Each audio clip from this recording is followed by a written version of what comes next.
While the positive effects of temperature cooling pollution do not outweigh air pollution sources, greenhouse gas emissions, or the overall cost of these pollutants to human health, they have acted to somewhat slow the rate of warming. Greenhouse gas emissions, such as carbon dioxide, methane, and nitrous oxide, warm the planet by absorbing light and therefore trapping heat.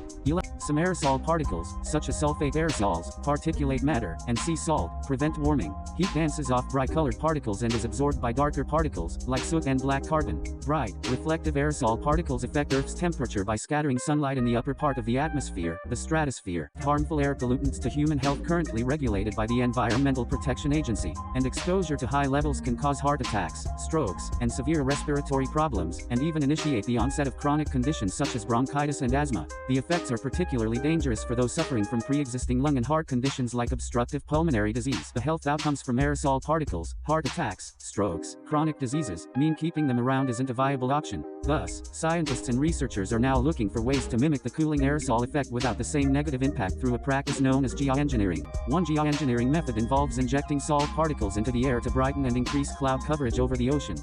Despite research dating back to 2012 showing that salt particles cannot slow climate change at a meaningful rate, researchers continue to explore the idea. A number of other ideas have been proposed and tested, including producing artificial clouds and placing mirrors in space. Producing clouds would entail shooting sulfur dioxide, the same stuff Mount Pinatubo spat out, into the atmosphere, but initial studies of the practice showed that starting and then stopping the method could lead to dire unknown effects. The consequences of space mirrors seem less deadly but are also less understood, and embarking on such a program would cost trillions of dollars. In late June, the Biden administration released a report indicating the White House is open to geoengineering research aimed at cooling the planet. Specifically, the scientific and societal implications of solar radiation modification, altering the delicate balance of the Earth's climate system through intentional intervention carries inherent risks, including crop and wildlife die-offs and unintended shifts in weather patterns. Some methods could create massive droughts in some parts of the world, or even deplete the ozone layer further.